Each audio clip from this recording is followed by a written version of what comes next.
6 గ్యారంటీలు ప్రకటించాం. బాధ్యతలు స్వీకరించిన వెంటనే ఇచ్చిన హామీలు చెప్పిన మాటకు కట్టుబడి హామీలకు చట్టబద్ధత కల్పించే ఫైలుపై ముఖ్యమంత్రి రేవంత్ రెడ్డి గారు తొలి సంతకం చేయడం ఈ ప్రభుత్వం సంకల్పానికి చిత్తశుద్ధికి నిదర్శనం. ఇది గవర్నర్ గారు ఆ రోజు 15 డిసెంబర్ 2023 నాడు చెప్పిన మాట అధ్యక్ష. ఇవాళ నేను ప్రభుత్వాన్ని సూటిగా అడుగుతా ఉన్నా అధ్యక్ష, మరి ఏమైంది ఆ సంకల్పం, ఏమైంది ఆ సంతకం, ఎక్కడ పోయింది ఆ చిత్తశుద్ధి?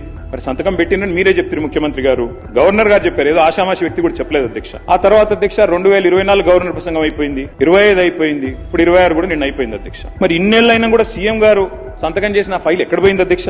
28 నెలలుగా గడిచిన ఆ ఫైలు ఎక్కడ మాయమైంది? తాకెత్తుకపోయిందా, లేకపోతే ఎఫ్ఎస్ఎల్ అగ్ని ప్రమాదంలో కాలిపోయిందా? విచిత్రమైన విషయం అధ్యక్ష. ఇది ఒక గవర్నర్ గారు చెప్పిన మాట కాదు, ఇది మీ బాస్ రాహుల్ గాంధీ గారు చెప్పిన మాట. తొలి క్యాబినెట్ లోనే 6 గ్యారంటీలకు చట్టబద్ధత కల్పిస్తాం. ఇప్పటికి నాకు తెలిసి ఒక 50-60 సమావేశాలు అయినట్టున్నాయి క్యాబినెట్. ఎక్కడ పోయింది అధ్యక్ష మరి తొలి క్యాబినెట్ లో 6 గ్యారంటీలకు చట్టబద్ధత అన్నమాట? అధ్యక్ష, క్యాబినెట్ సమావేశాలు ఇన్ని జరిగినాయి, సంతకం చేసిన ఫైల్ తొలి సంతకం అది కూడా ఎక్కడో చాటుకు చేయలేదు అధ్యక్ష, బహిరంగంగా చేశారు, బహిరంగ వేదిక మీద చేశారు. ఎక్కడ పోయింది ఆ ఫైలు?